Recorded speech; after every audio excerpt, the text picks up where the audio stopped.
আজ ডক্টর মোহাম্মদ ইউনূস না হয়ে যদি অন্য কেউ হাতে নিত এই দায়িত্ব, এই 8 মাস চলছে, 8 মাস না 8 দিনও চালাতে পারত না। কারণ আমাদের পাশে যে প্রতিবেশীরা আছে এরা এমন উত্তম প্রতিবেশী, 54 বছরে কোনো উপকার করেছে আমাদের মনে নেই, অথচ ক্ষতি যে কত করেছে এটা গণনা করে শেষ করা যায় না। এরা ডক্টর মোহাম্মদ ইউনূসের চীন সফর ঠেকানোর জন্য যে চেষ্টা চালিয়েছিল পারে না। কারণ তারা জানতো যদি দেশটা চীন, তুরস্ক, সৌদি আরব এই লাইনে চলে যায়, পাকিস্তান, তাহলে আমাদের যে রেমিটেন্স আছে বাংলাদেশ থেকে এটা বন্ধ হয়ে যাবে। ওরা এটা বন্ধ করার জন্য বহু চেষ্টা ছিল, আল্লাহ সব উতরিয়ে অন্তত ডক্টর মোহাম্মদ ইউনূসকে দিয়ে প্রায় 8টা কাজ অলরেডি করিয়ে নিয়েছেন চীনে যাওয়ার পর। ওনার হায়াতে তৈবা সিহাতে করলিয়া হচ্ছে না, ওনার বেঁচে থাকা দরকার, অন্তত বাংলাদেশকে কন্ট্রোল করার জন্য কিছুদিন বেঁচে থাকা দরকার। আর কিছুদিন থাক, অন্তত বাংলাদেশে কর্মসংস্থান দরকার, এরপরে রোহিঙ্গার সমস্যা দরকার, সমাধান হওয়া দরকার। এগুলো অন্য কেউ আসলে জীবনও পারবেন না। আন্তর্জাতিক খেলোয়াড় হিসাবে যে মানুষগুলো কাজ করে তাদের ভেতরে ডক্টর ইউনূস একজন। আমি আলহামদুলিল্লাহ, কোরআনের কোনো কথা যদি কেউ মন দিয়ে শোনে 500 রাকাত নফল নামাজের সওয়াব হয়। আর যদি আমল করতে পারেন তো শোনায় সোহাগা, যদি নাও পারেন, যদি জানেন এই জানাটার জন্যে, কারণ কোরআন শরীফ সরাসরি কার বাণী বলেন তো? আল্লাহর নিজের মুখের কথা। আমার কথা যেমন আমার কাছে দামি লাগে, খুব মর্যাদা সম্পন্ন মনে হয়, আল্লাহর কাছে আল্লাহর এই কথা অনেক দামি। ইন্নাহু লাকুরআনুন কারীম, আল্লাহ বলেন অবশ্যই এটা সম্মানিত কোরআন। একটু ভালো করে শোনেন কি পেয়েছি আমি। হয়তো এখানে যারা আলেম ওলামা আছেন আপনারা পেয়ে থাকলে আলহামদুলিল্লাহ, না পেয়ে থাকলে এই বিষয়টা খুব জরুরি বলে আমি বলছি, না বলতাম না। অসরণের আগে আলিফ লাম দিয়ে আল্লাহ এটাই বোঝাতে চেয়েছেন, পৃথিবীতে যদি কেউ একটা কষ্ট সহ্য করে, কিন্তু 3টা কারণে, কয়টা? আপনার কষ্ট সহ্য করলেই হবে না, কষ্ট সহ্য করা লাগবে পৃথিবীতে 3টা কারণে। তাহলে একটা কষ্টের জন্যে আল্লাহ ইসরা দেওয়ার আগে আর আলিফ লাম দেয়নি। আগেরটা মারেফা করে দিলেন, নির্দিষ্ট করলেন, পরেরটা আল্লাহ নাকেরা দিয়েছেন, অনির্দিষ্ট, মারেফা করেন নাই। সাইয়্যিদ কুতুব রহমতুল্লাহ আলাইহি উনি জানাতে চেয়েছেন, দুনিয়াতে যদি একটা কষ্ট কেউ সহ্য করতে পারে 3টা কারণে, কমপক্ষে তাকে আল্লাহ দুনিয়া আখেরাত মিলে 70টা সুখ ভোগ করাবে। কি বুঝলেন বলেন তো? কষ্ট সহ্য করলে হবে না, কারণ কয়টা? আরো জোরে বলেন। কষ্ট তো হাসিনাও পেয়েছে, পাইনি? যাওয়ার দিন কাঁদছিল। আমি জীবনে মনে হয় একদিনই ওনার চোখে পানি দেখলাম, এর আগে আমি জীবনে উনি কেঁদেছেন কিনা আমি জানি না। এর আগে যদি কেঁদেও থাকেন, শুধু রুমাল দিয়ে একটু চোখ মুছেছে, পানি বের হয়নি। কিন্তু 5 তারিখে আগস্টে দেখলাম কাঁদতেছে, তার মানে কষ্ট পেয়েছে। কষ্ট পেলেই হবে না, কারণ বললাম কয়টা? 1 নম্বরে কষ্টটা আপনাকে আল্লাহর জন্য পাওয়া লাগবে, 2 নম্বরে রাসূলুল্লাহর জন্য পাওয়া লাগবে, 3 নম্বরে মানবতার জন্য পাওয়া লাগবে।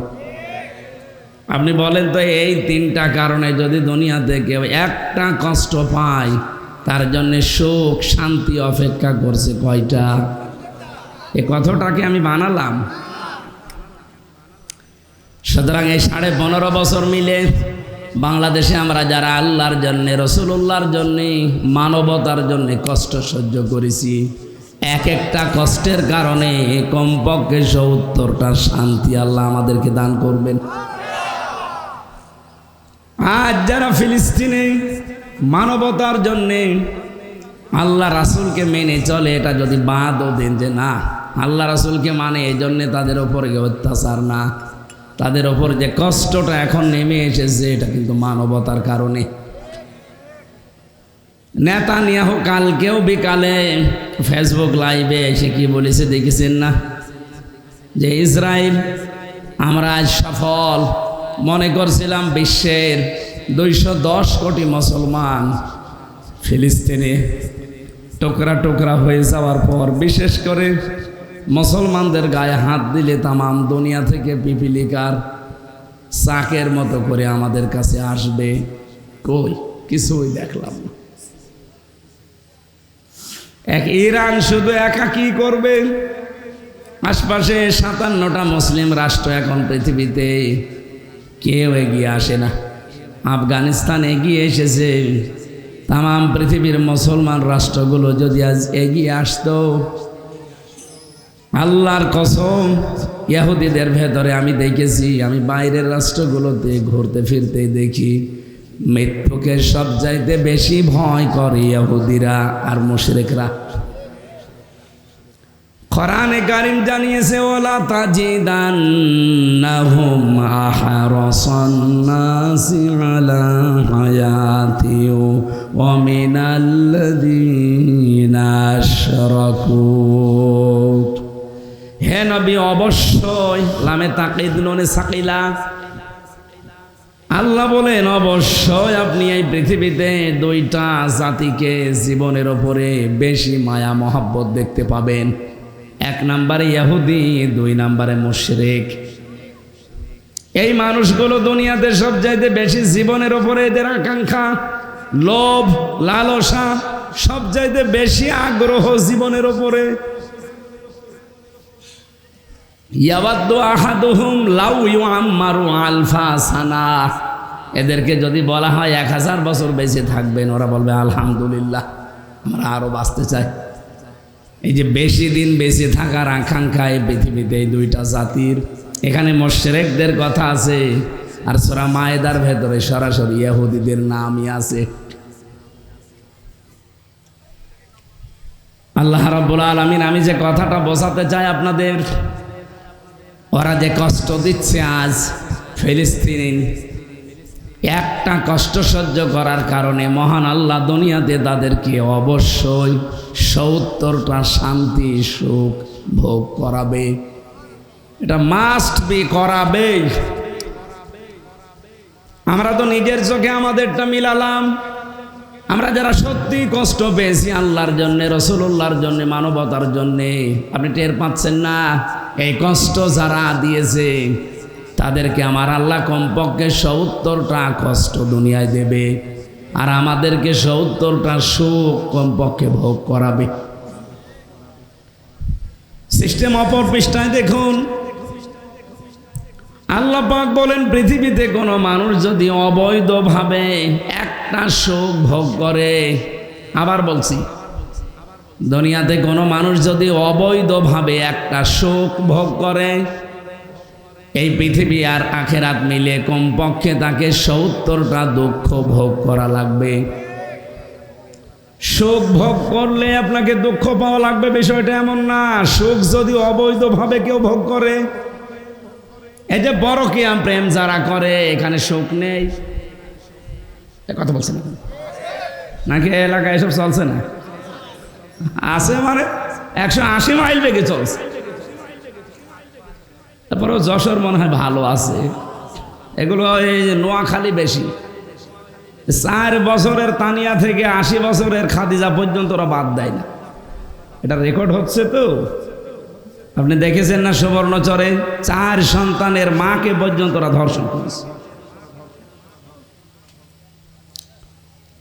আমাদের এই খুলনা বিভাগে একটু হালকা পাতলা আছে, এগুলো চট্টগ্রাম বিভাগে বেশি। আবার কালকে তো চট্টগ্রাম যাব, ওরা আবার চেপে ধরবে না তো? না, ওদের এলাকায় বেশিতে বললে অসুবিধা কি? ওরা ছাড়ে না কাউকে। বলেন তো, এই যে অবৈধ সম্পর্কের দ্বারা মানুষ একটা শান্তি পায়, সুখ পায় না পায় না? বলেন না কেন? একটা অবৈধ সুখের কারণে আপনাকে কমপক্ষে 70টা দুঃখ দুনিয়ায় ভোগ করা লাগবে। এই জন্য এই লাইনে যারা আছে, এই মুহূর্তে তওবা করে আপনি থামেন। বিশেষ করে যাদের ভাবির সাথে লাইন আছে, প্রতিবেশীর স্ত্রীর সাথে অনেকের লাইন আছে, এমনকি বিবাহিতা মেয়েদের সাথে অনেকের লাইন চলছে। এখানে যে সুখগুলো পাচ্ছেন এগুলো যেহেতু অবৈধ সুখ, এই মুহূর্তে আপনাকে ওই রাস্তাগুলো সব বন্ধ করা লাগবে। এই রাস্তাগুলো চালু করার জন্য যেহেতু অনেকে মোবাইলের মাধ্যমে করে, সুতরাং মোবাইল নাম্বার এখনই ডিলিট করে দিন। কারা কারা ডিলিট করবেন হাত তোলেন তো। একজন বুড়ো মানুষের আবার কিসের লাইন? না, আমি হাসির জন্য বলি না, বলেন এতগুলো মানুষ হয়তো বুঝেছে, আরো আন্দাজে রওশনের সাথে মতো হাত তুলে বসে আছে। রওশনের সাথে ছিল বিরোধী দলীয় নেত্রী, ওরে যা বলতে বলতো ও তাই বলতো। আমার যশোরবাসী যারা অবৈধ এই সমস্ত কাজ কামে সুখ পান, আপনি লিখে নিতে পারেন সূরা আলাম নাসরায় 5 আর 6 নম্বর আয়াত।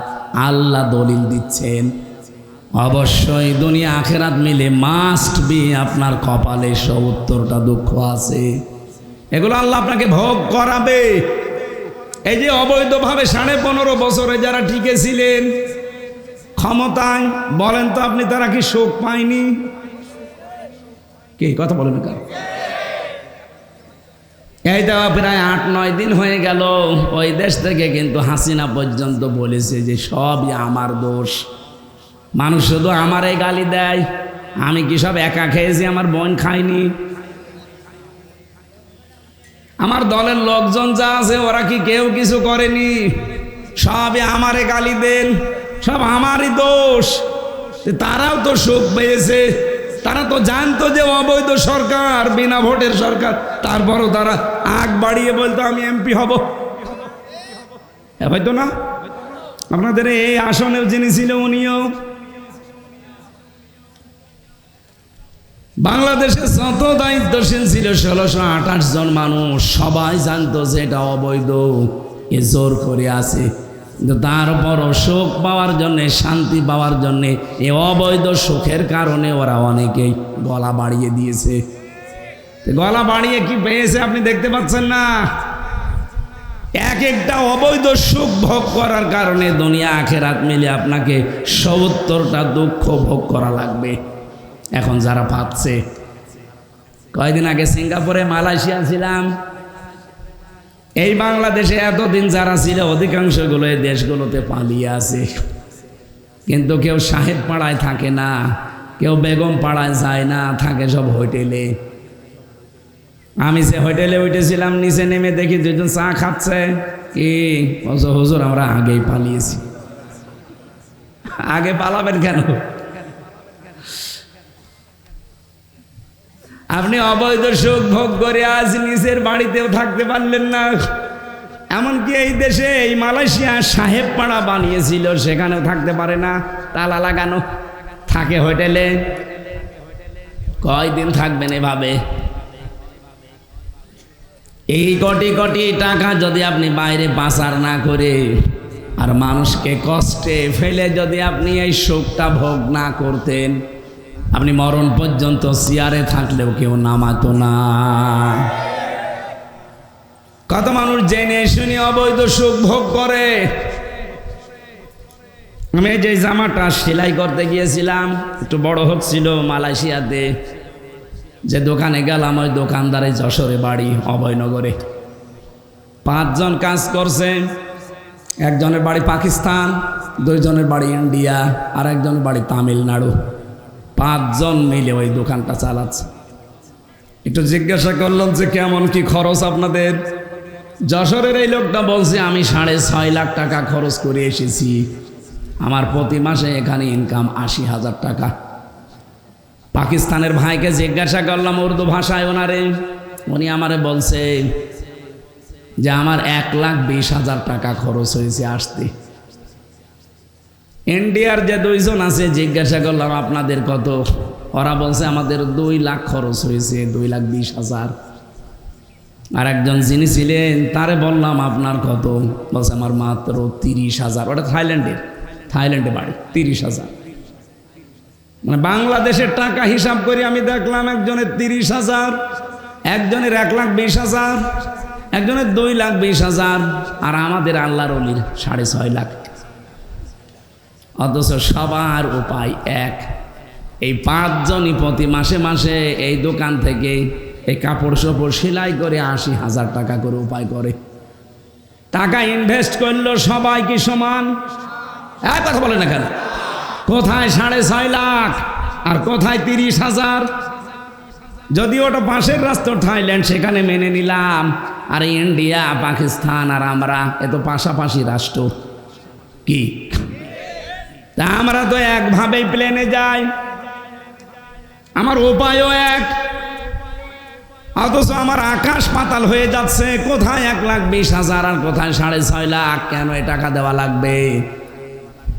কয়েকজন এলিট পার্সন যারা শিক্ষিত মানুষের সাথে দেখা করলাম যে কেন হয় এটা, ওনারা আমারে বলছে এখানে সিন্ডিকেট, এখানে শেখ রেহানা আর ওই দরবেশ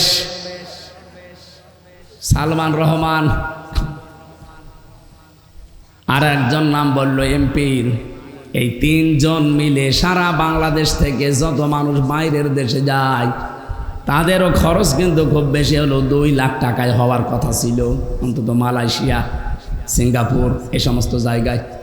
কিন্তু তারা কমপক্ষে 6.5 লাখ, আর সিঙ্গাপুরে তো 12 লাখ 15 লাখ। এই টাকাগুলো তারা এখান থেকে পার্সেন্টেজ হিসাবে তাদেরকে পাঠিয়ে দেওয়া লাগে। এই যশোরের এই ছেলেটা এত গরিব মানুষের ছেলে, ওর পুরা ডিটেলস আমি বসে বসে শুনছিলাম। এই গরিব মানুষের কাছে আপনি এইভাবে করে জুলুম করে টাকাগুলো সারা বাংলাদেশে এইভাবে নিয়েছেন। অবৈধ সুখ তো কম ভোগ করেননি, এখন দুঃখ ভোগ করেন 70টা। এক একটা অবৈধ সুখের কারণে যদি 70টা দুঃখ হয়, 15.5 বছরে কত সুখ পেয়েছেন? আপনি মনে করেন 50টা সুখ পেয়েছেন, তাহলে এক একটা 70টা 70 দিয়ে গুণ দেন তো। হ্যাঁ, এই মোবাইল কমনে রাখো, গুণ দাও। 3,500 দুঃখ ভোগ করা লাগবে এই 15.5 বছরে যারা সুখ পেয়েছে। তারপরে সুখের আশা করি। অনেকে এখনই বলছে চট করে চলে আসবে। আরে ভাই, 3,500 দুঃখ আগে ভোগ করে। আমার কথা যদি বুঝে থাকেন একটু বলেন তো ঠিক আছে কিনা, নাকি আল্লাহর কথা মিথ্যা হবে? জীবনেও না। আমি তো 100% বিশ্বাস করি যারা অবৈধ সুখ পেয়েছেন তারা এরকম দুঃখ দুনিয়া আখেরাত মিলে পাবেনি। সুতরাং ওরা ফাওনা লাকা যিকরাকে আয়াত থেকে আমি এনাদের মর্যাদা সম্মান কামনা করেছি। দুনিয়া আখেরাতে আল্লাহ যেন বাড়িয়ে দেয় তার ঈমান এবং আমল অনুযায়ী। আজকের মাহফিলে উপস্থিত আছে আপনাদের যশোরের সন্তান, যশোর মুক্তিযোদ্ধা ডিগ্রি কলেজের সম্মানিত অধ্যাপক জাহাঙ্গীর হোসেন। ওনার মা মারা গেছে, দোয়া চেয়েছে আপনাদের কাছে আল্লাহ মাকে যেন জান্নাতুল ফেরদাউস নসিব করে। খুব মা ভক্ত মানুষ। আপনি আরেকটু মায়ের কথা বলবেন, ও কেঁদে ফেলবে।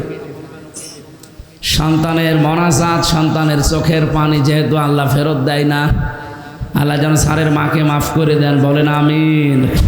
সামনে বসা মুসলমান ভাইরা, যশোর মানে আমার বাড়ি আমার এই যে পাশে কুষ্টিয়া। আমি এই খুলনা বিভাগের ভেতরে যদি বাড়ি থেকে বের হয়ে আসি, মনে হয় যে আমি এই ঘর থেকে এই ঘরে আসলাম। একটু দূরে গেলে মনে হয় যে না, এই গ্রাম থেকে ওই গ্রামে গেছি। কালকে যেহেতু কক্সবাজার, মনে হবে যে অন্তত একটু দূরে গেলাম। কিন্তু যশোর, ঝিনাইদহ, বিশেষ করে মাগুরা, নড়াইল, আজকে রাতে আছে নড়াইলে, তো এই সমস্ত জায়গায় আসা মানে আমি নিজের বাড়িতে বসে আছি। আপনারা আমার আপনজন, রক্তের সম্পর্ক না থাকলেও একই বিভাগের মানুষ আমরা। হয়তো দেখা যাচ্ছে যে কোনো সাইড দিয়ে আত্মীয় হয়েও যেতে পারে। সামনে বসা এই সমস্ত আপনজন মুসলমান ভাই আর বোনেরা, আমি মাওলানা আজিজুর রহমানের কাছ থেকে এই কথাটা শুনেছি যে সবাইকে আপন মনে করা লাগবে। অনেকের ভেতরে হয়তো এই গুণটা নেই, আল্লাহ ওনাকে এই গুণটা দিয়েছেন।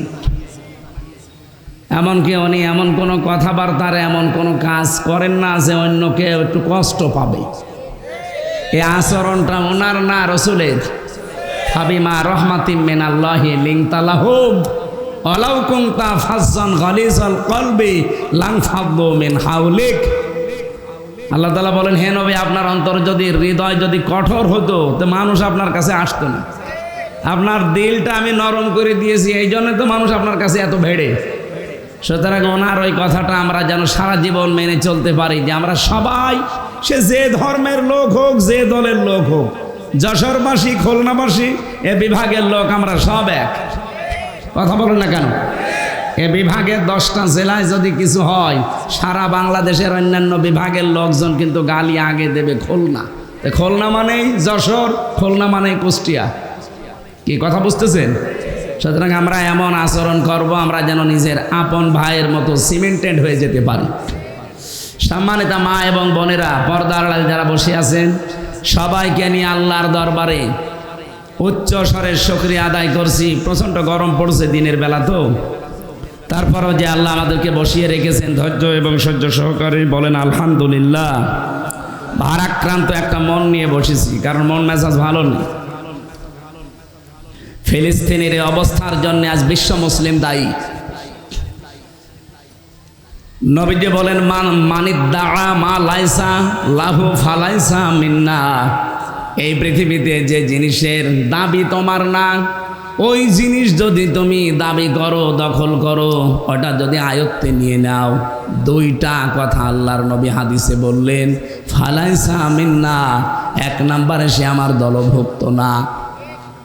2 নম্বরে ওয়ালিয়াতাবাওয়া মাকআদাহু মিনান নার, ও যেন তার নিজের স্থান জাহান্নাম বানিয়ে নিল।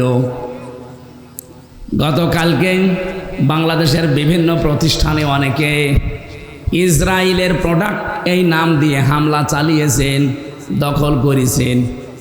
আমি কি বেশি বললাম? এটা করলেন কেন? এই যে বাটা কোম্পানি বলেন আর যে কোম্পানি বলেন, আপনি কেন তাদের এই জিনিসপত্রগুলো দখলে নিয়ে নিলেন? এগুলো যারা করেছেন ফেরত দিয়ে আসেন। ঠিক হয়নি আপনার এটা। আপনি 1 নম্বরে যদি যে জিনিসের দখল আপনার না, যে জিনিসের দাবি আপনার না, আপনি জোর করে ওইটা ভোগ দখল করেন, যতদিন করবেন ততদিন আপনি নবীর উম্মতের বাইরে থাকবেন। ফালাইসা মিন্না, সে আমার দলের লোক না। এ বাংলাদেশে আগস্টের 5 তারিখের পর থেকে বহু মানুষের চরিত্র আমরা এরকম দেখতে পেয়েছি, যে জিনিসের দাবি তার নেই, সেখানে যে দাবি করে বসে, যেটা আমরা চাঁদাবাজি বলে জানি। নাকি যশোরে শুরু হয়নি? এগুলো যারা করেছেন, আপনি ওই জিনিসগুলো ফেরত না দিলে নবীর উম্মত আর থাকতে পারবেন না। আর নবীর উম্মত যে নেই, তার জানাজা জায়েজ আছে, মরে গেলে ইন্না লিল্লাহ পড়া জায়েজ আছে। এই জন্য নিজের কপালে নিজে আগুন লাগাবেন না। আশা করছি কি বোঝাতে চাই, ইঙ্গিত দিলাম, আপনি বুঝে ফেলেছেন। এরপরেও যদি না বোঝার ভান করে থাকেন, এদিকে আসেন। হ্যাঁ, ওটা বন্ধ করবেন, আলাদা বিষয়, কিন্তু লুটপাট করবেন কেন? আপনি জোর করে নিয়ে নেবেন কেন? ওইটার দায়িত্ব কি আপনার? সুতরাং এই কাজগুলো করা ঠিক হয়নি। এমনি তার যার নিজের জায়গা থেকে বর্জন করবেন, এটা ইমানের দাবি। যতগুলো পয়েন্ট আছে ইমানের 3টা স্তর, তার ভেতরে এটাও একটা। যদি আপনার শক্তি সামর্থ্য থাকে তাহলে হাত দিয়ে বাধা দেন, পারলেন না মুখ দিয়ে প্রতিবাদ করেন, যেটা সারা বাংলাদেশ সহ বিশ্বের বিভিন্ন মুসলিম দেশে চলছে। কি কথা বলেন না কেন? তাম দুনিয়ায় প্রতিবাদ চলছে, কারণ আমাদের হাতে ওই শক্তি নেই। নবীজির বাড়ি ছিল খেড়ের, নবীজির বাড়ি ছিল খেজুর পাতার, টপ টপ করে পানি পড়তো, অথচ বাড়ির সামনে 9টা ঘোড়া বাঁধা ছিল সব সময়। আপনি কি বুঝলেন এখান থেকে? তার বর্ম ছিল, মাথার হেলমেট ছিল, হাতে জুলফিকার ছিল।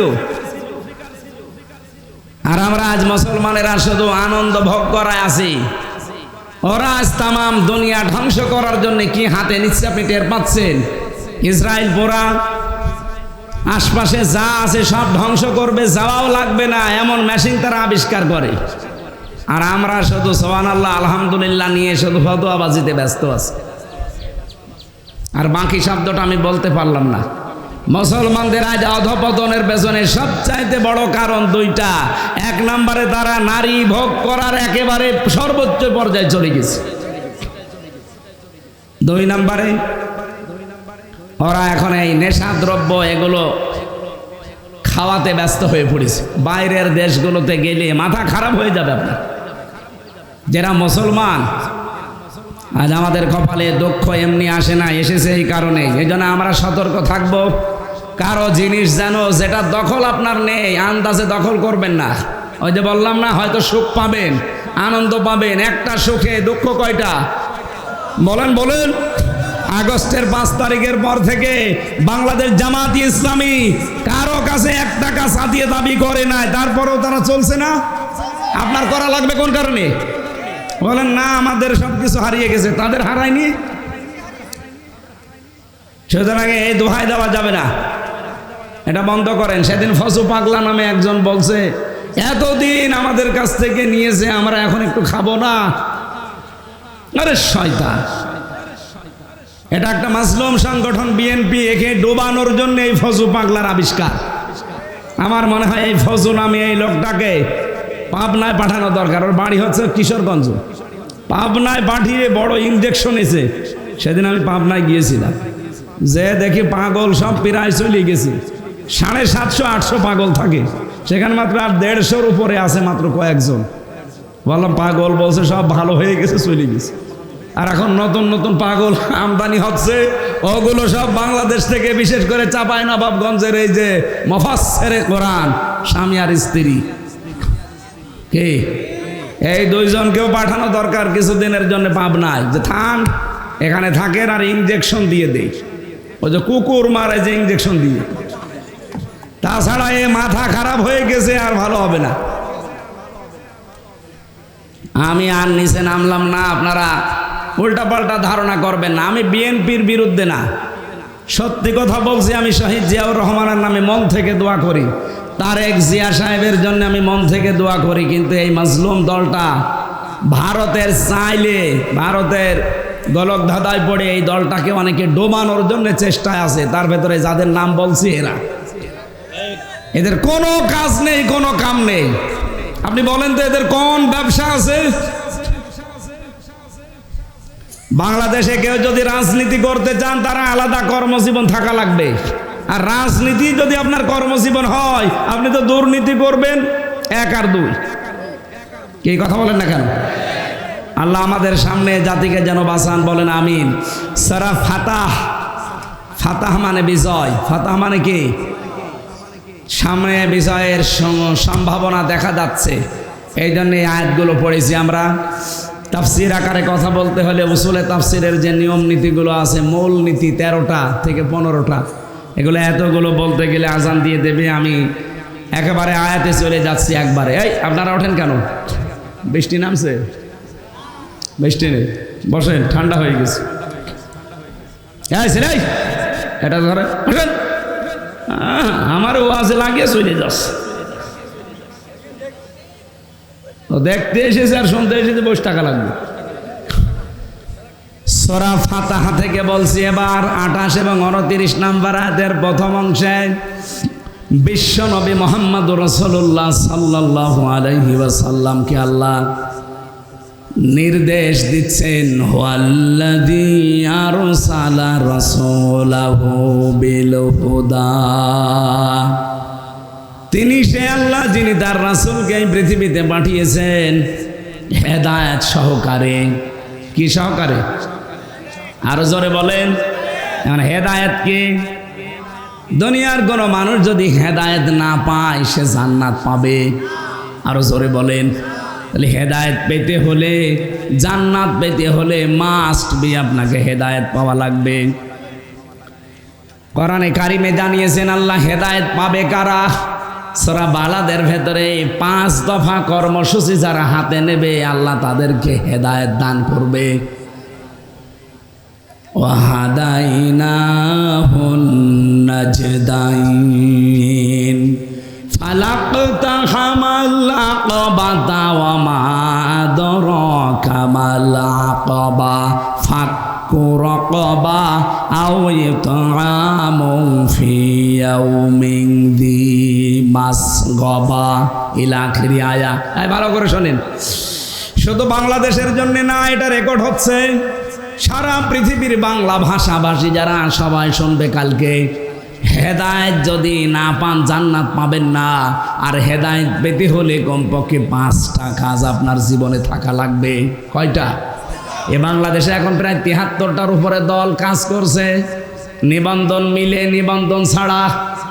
যারা আছেন হেদায়েত যদি সত্যি পেতে চান, আল্লাহর কোরআনের সূরা বালাদের এই 10 নম্বর আয়াত থেকে 18 নম্বর আয়াত পর্যন্ত আপনি মিলাবেন বাড়ি যেয়ে। 1 নম্বরে আপনার জীবনে ফাক্কু রকবা, দাস মুক্তিকরণ, এই কর্মসূচি থাকা লাগবে। বাংলাদেশ জামাত ইসলামের কথা বলছি আমি এই কারণে, দাস মুক্তি বলতে আমরা কি বুঝি? পৃথিবীতে আল্লাহ বানিয়েছে মানুষকে তার দাসত্ব করার জন্যে। কথা বলেন না কেন? ইয়াকা না'বুদু, একমাত্র তোমারই দাসত্ব করি। সেখানে বহু মানুষকে আমরা দেখতে পাই তারা আল্লাহর দাসত্ব বাদ দিয়ে মানুষের দাসত্ব করে। বলেন, যারা আল্লাহর দাসত্ব বাদ দিয়ে পৃথিবীর মানুষের দাসত্ব করবে, মানুষের গোলামি করবে, এখান থেকে যারা মানুষকে বাঁচাতে চায়। আর এই কর্মসূচি জীবনে 1 নম্বরে নিয়েছে জামাত ইসলাম। এতে বারবার আল্লাহর আইনের কথা বলা হয় কেন? কারণ আল্লাহর আইন প্রতিষ্ঠা হলে মানুষের তৈরি করা আইনগুলো এমনি দূর হয়ে যাবে। আর মানুষের তৈরি করা আইন যদি না থাকে, আল্লাহর আইন যদি কায়েম হয়, মানুষ দাসত্ব করতে বাধ্য হবে কার?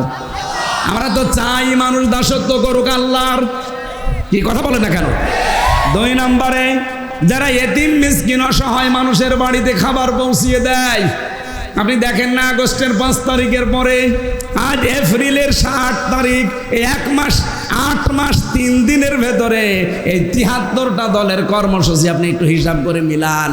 কারা এতিম মিসকিন অসহায় দুর্বল মানুষদের কাছে যে সর্বোচ্চ বিলিয়ে দিচ্ছে? বলেন, আপনি যা আন্দাজে ফতোয়া দেন, বলেন আমি যা বলছি কোরআন থেকে না বানিয়ে?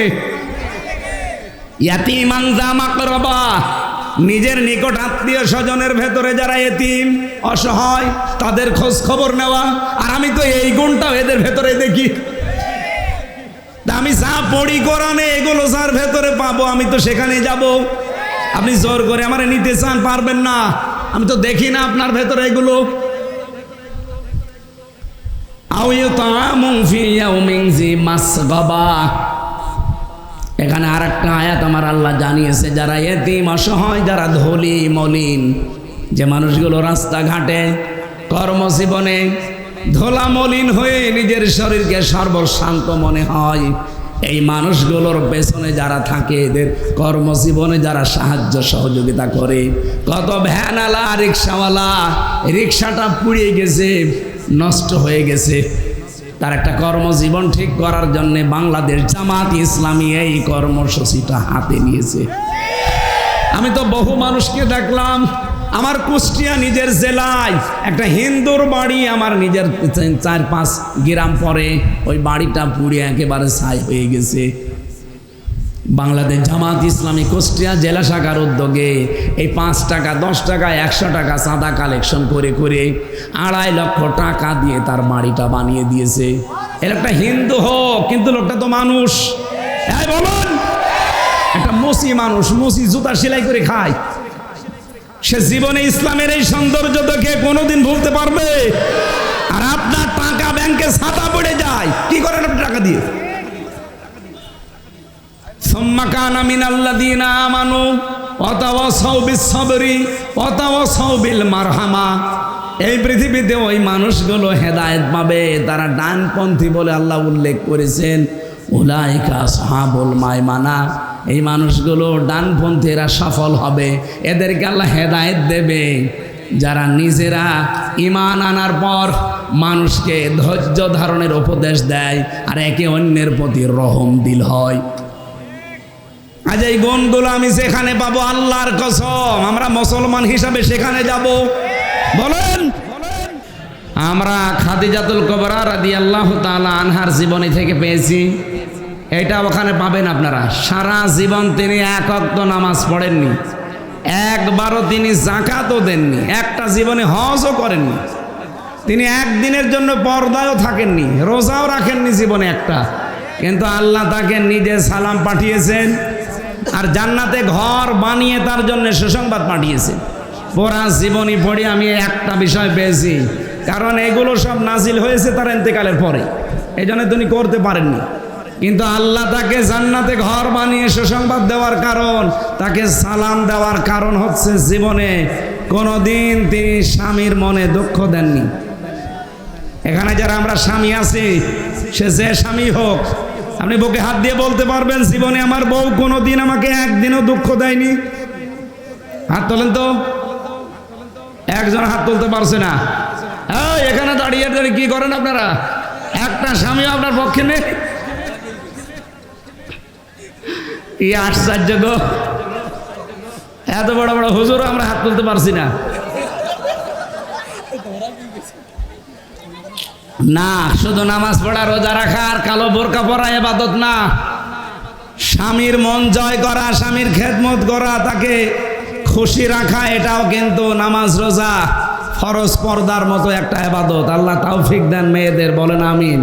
হয়তো খাদিজার সাথে কুবরার সাথে জান্নাত পাবেন কিনা জানি না, আজকে থেকে এই আমলটা করা দরকার। নবীজি বলেন, কোনো মেয়ে লোক যদি মারা যায়, তার স্ত্রী দেখে যদি স্বামী বলে এই বউ আমার মন মতো ছিল, আমি খুশি, বিশ্বনবী বলেন স্ত্রীকে আল্লাহ জান্নাত দিয়ে দেবে।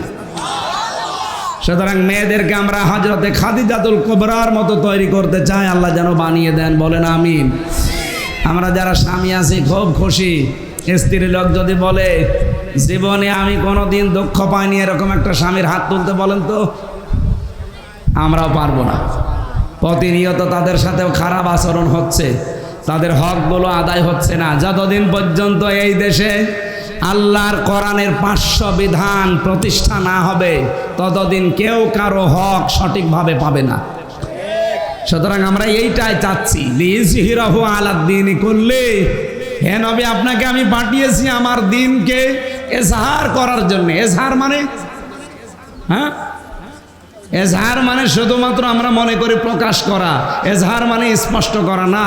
এজহারের আধুনিক অর্থ হচ্ছে এজহার মানে বিজয় করা। আজ বাংলাদেশ সহ বিশ্বে যদি আল্লাহর ইসলাম বিজয়ী থাকতো, তাহলে আমরা প্রত্যেকের হক প্রত্যেকে ফিরে পেতাম। আমরা এখানে অনেক স্বামী হাত তুলতে পারতাম যে আমার বউ আমার পরিপূর্ণ হক আদায় করে।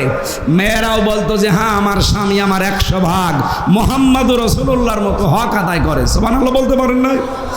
আল্লাহ এরকম পরিবেশ আমাদের সামনে দান করেন। এর পরের আয়াতে আল্লাহ 5টা বিষয় দিয়েছিলেন যে নবীর উম্মত যদি কেউ থাকতে চান, 5টা কাজ দুনিয়ায় মাস্ট বি আপনাকে করাই লাগবে। আল্লাযীনা মাআহু আশিদ্দাউ আলাল কুফার রুহামাউ বাইনাহুম তারাহুম রুকআন সুজদা ইয়াবতাগুনা ফাদলাম মিনাল্লাহি ওয়া রিদওয়ানা। এখানে 5টা বৈশিষ্ট্যের কথা আছে। মুহাম্মদুর রাসূলুল্লাহর উম্মত যদি কোনো নারী পুরুষ হতে চান, সূরা ফাতিহার এই 29 নম্বর আয়াত, বাড়ি যে ফি জিলালিল কোরআন, ইবনে কাসির, মারিফুল কোরআন, এ বাংলায় পাওয়া যায়, কিনে কিনে পড়েন, নিজের ভেতরে প্রতিষ্ঠা করেন এগুলো। আল্লাহুম্মা আমিন। লা হাওলা ওয়ালা কুওয়াতা